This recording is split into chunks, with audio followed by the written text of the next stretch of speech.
Hey ladies, welcome to the Single Moms United podcast. If this is your first time joining, welcome. If you are a repeat listener, thank you for your loyalty. I've been kind of absent these last couple of weeks. I decided to take an actual vacation. Can you believe it? I haven't had a real vacation in some time, and so it did a body good. How about that? And so I wanted to bring another episode to you regarding single parenting and encouraging and motivating you, single mom, that you can do this. You can do this. And it's not about how you arrived at the title of single mom, but what you do with it. That's what it's all about at the end of the day, because you've earned the title. So now what are you going to do with it? And that's what this podcast is all about. So I would encourage you, if you find value in this podcast, tell another single mom. It's designed to, again, encourage, motivate, and remind you, you can do this.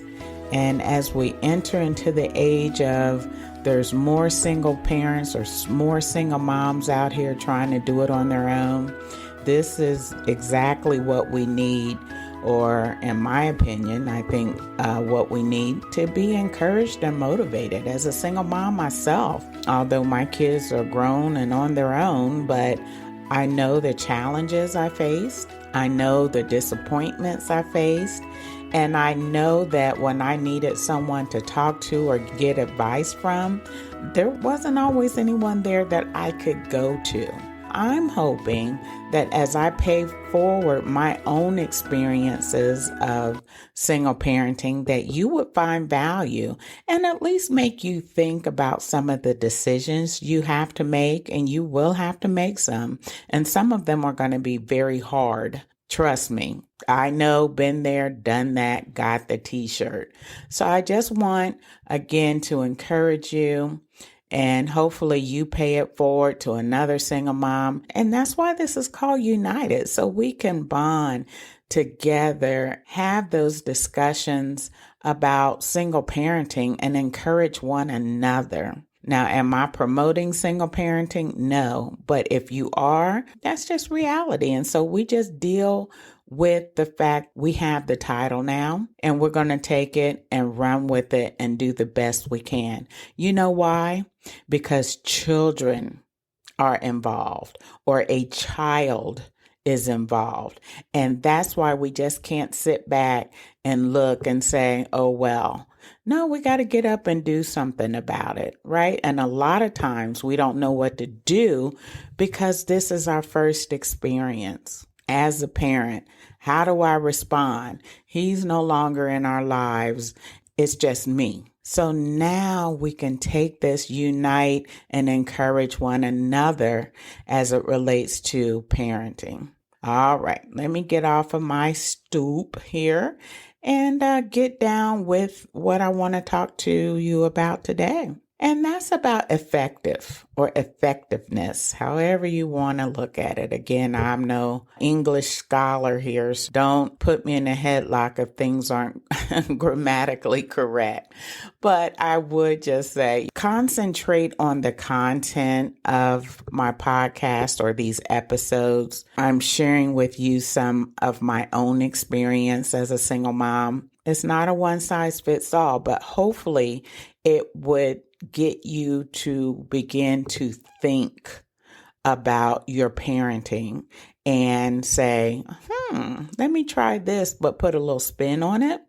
Or, yeah, that don't quite fit for me, but maybe if I did it this way instead. That's what this is designed to do, is to get you to think. Because I'm not perfect, nor do I have a doctorate degree and all of that to tell you what to do.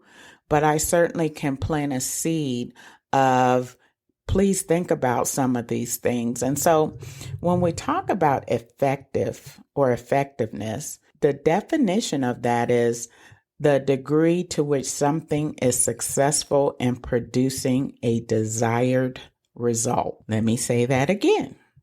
The degree to which something is successful in producing a desired result. And at the end of the day, when I say it doesn't matter how you arrived at the title, but what you do with it. Yeah. So now we're seeking a desired result with our parenting because eventually they're not going to stay babies. They're not. They're going to grow up. They're going to develop attitudes and they're going to think they know more than you. If we start out early in the manner in that we train our children, and yes, it's train or teach, however, whichever term you choose, one of those have to be chosen though, because that is where we're at.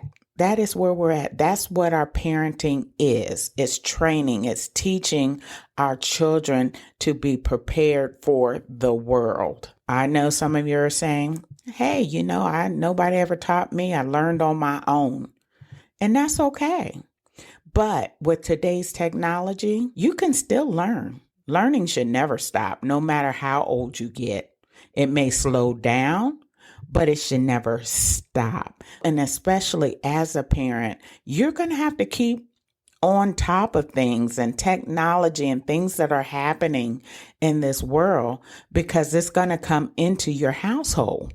It's going to come into your household and you have to be prepared and ready for it.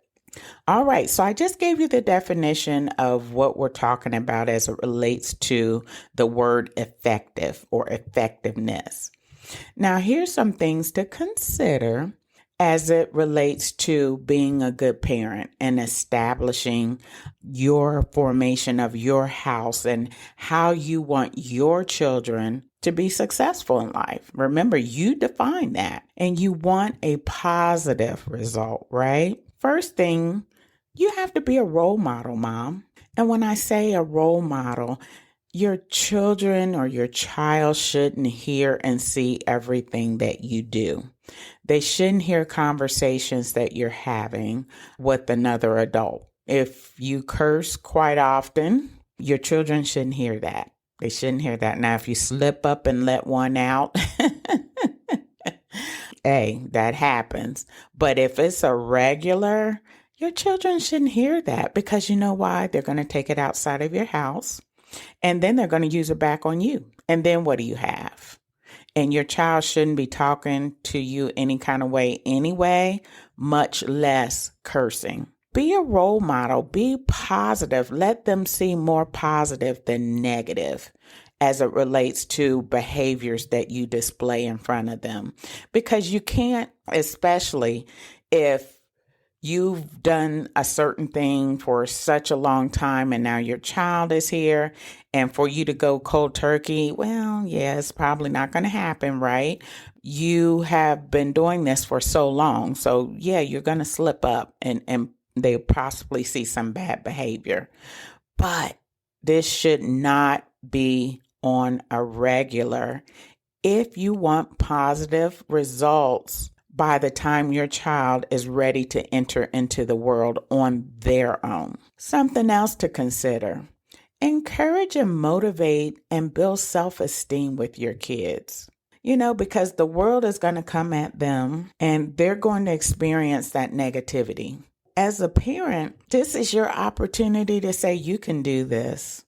It's going to be okay. You're going to face this, but you're going to get through it. Encourage them, try to have a good day.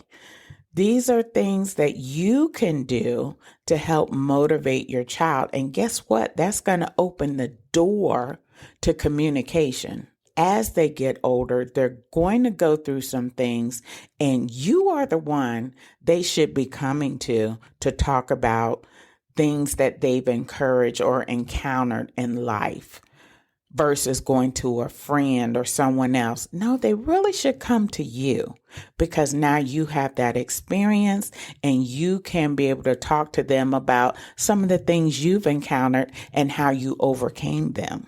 You definitely have to be that encourager, that motivator. At the end of the day, it's you that has the greater impact on your child and their beliefs.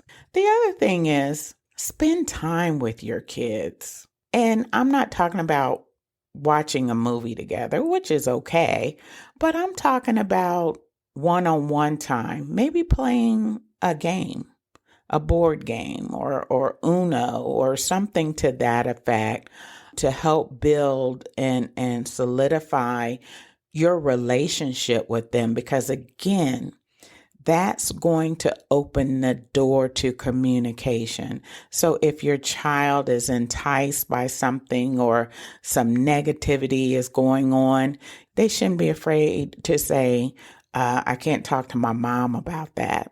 Right? You have to make them feel comfortable. You have to make them feel comfortable in their skin. Not so comfortable that they talk to you any kind of way, but comfortable enough that they can come to you in certain situations to get resolve. For instance, as they get older, they're going to be tempted by drugs, alcohol, sex. All of these things are going to happen. And do you really want them going to their best friend to talk about that? Do you? No, they should be able to come to you. They should be able to come to you so you can guide them. Because after a certain age, it does just become you being that guidance that they need. Parenting, while it continues overall, the dynamics of the interaction changes after a period of time. At one point, you're parenting, you're disciplining and all of that. And then as they get older, now you become that guidance counselor versus a disciplinarian. Also, consider acknowledging all behavior. And when I say that, I'm talking about good and bad. With my kids growing up, I was a young single mom. I was 22 when I had my son and 25 when I had my daughter. I found myself correcting them often on their bad behavior. When they were in sports and things like that, I don't remember being a good encourager, a good motivator. And then I'm sure they'll co-sign on that. Yeah, Mom, you didn't do enough of that. And that's fair. That's absolutely fair. I'm trying to do the best that I can on my own, because their father was absent. For you, single moms, it's not too late for you to acknowledge good and bad. And if your child is displaying bad behavior, don't acknowledge that with hee hee ha ha, so cute, because all that is doing is watering a bad seed to grow. It's okay to discipline your child, okay? And I even have an episode, I don't remember the name of it, about discipline versus abuse. That's the name of it, if you want to go back and listen to that. Because abuse would be considered anything above the waist as far as physical. Anything below the waist, that's discipline, okay, as far as physical correction. I'll say that again. Physical correction above the waist would be considered abuse because that's where your vital organs are. And of course, the face, if they're getting slapped in the face, then you're going to possibly see black eyes, swollen lip, and all. That's abuse. So whenever you correct your child physically, it should be below the waist. And you'll still get the same message across. Back to my point, make sure you acknowledge not only bad behavior, but acknowledge the good things your child does or your children does. They're bringing home good grades, or they do their chores without you asking them, or they're doing something creative or unique. Acknowledge that. Just don't look at them like, oh. Acknowledge that. Hey, I appreciate you trying something different. If it's nothing but that. And maybe you can even step in and say, hey, what happens if we do it this way? Or did you try it this way? It's important to set benchmark acknowledging both behavioral types, because ultimately that's what's going to help build their self-esteem, which I talked about earlier, right? Because we got to do that. And helping to build that self-esteem is all about acknowledging good behavior as well. The other thing you can consider is asking questions to your child. And I don't mean grilling them. I'm talking about, how was your day? What did you do that was exciting today? Did you meet anyone new? And I guess I'm geared more towards school-age children. When you ask questions, you're inviting engagement. Because guess what, Mom? Just like you asking them how their day was, they'll turn around and say, Mom, how was your day? As a parent, we need that, right? We need someone to come back and feel like that they care.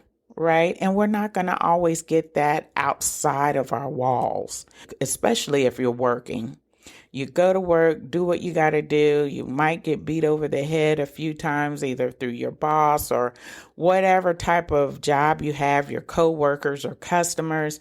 And by the end of the day, you just wore out. And so it's good to hear someone say, well, how was your day? And then give you a moment to vent a little bit. And especially when it comes from your children. Now you're creating a dialogue. Again, you're creating a communication plan. That you all can feel free enough to talk about these types of situations. You know, your child not going out somewhere else to get advice. And then two, it's going to make you feel good to know that your child cares to ask you about your day. Because you know what? You won't have to tell them like, I had a bad day today. They're going to probably know it. They're going to sense it. Kids are very smart and they could come back and say, it's going to get better. It's going to get better. And you can flip that to them as well. It's going to get better. You know, we're not going to absorb it and put a bad day on our back and carry it throughout the day. You know, I always say I separate home and work. When I leave work, I'm done until tomorrow.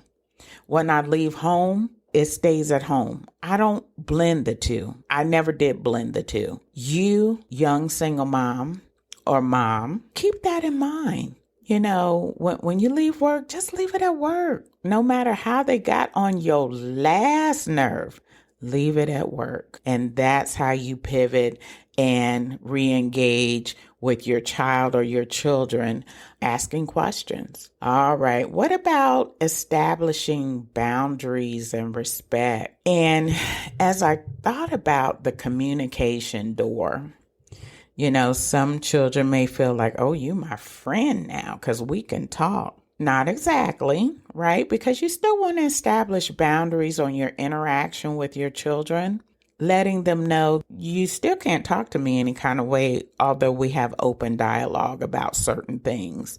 You still can't disrespect me. So you have to set that expectation with them as you open this door of communication.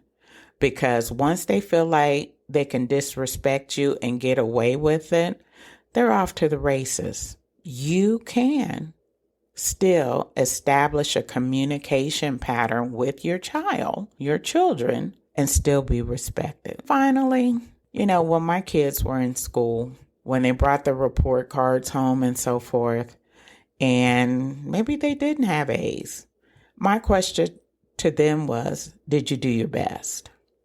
Did you do your best? Did you ask questions? Because here's the thing. With curriculum as it is today, everybody learns differently. I cannot stress that enough.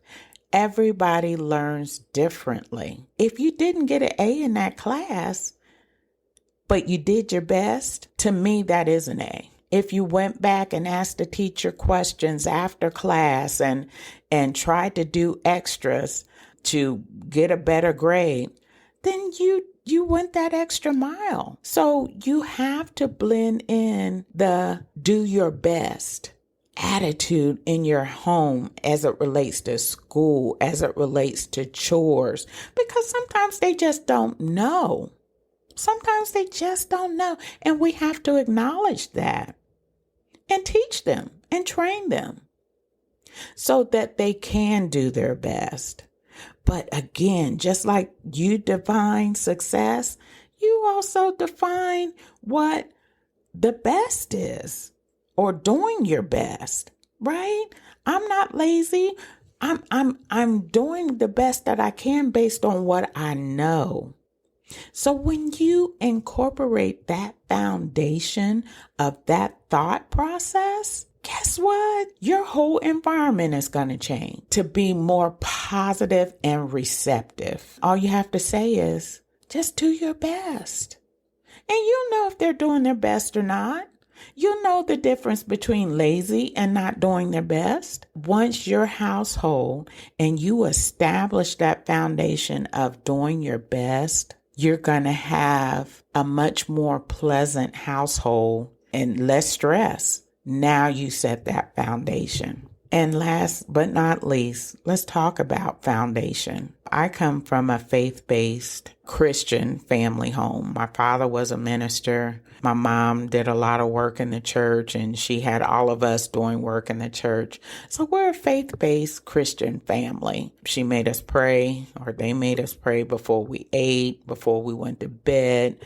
We were always in church and learning scriptures and just participating in church all the time. And I appreciate that, especially knowing where I was and where I am. My father is deceased and my mom is of age and she suffers from dementia. I have something else to rely on as far as Christianity and my beliefs and so forth. And that's because that's what they instilled in us.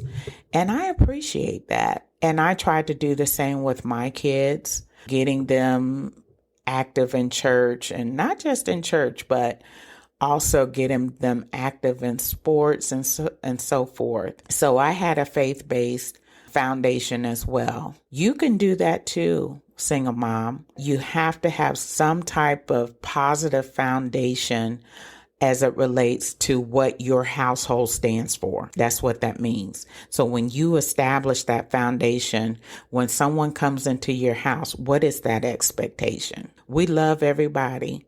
We hug everybody, whatever it is.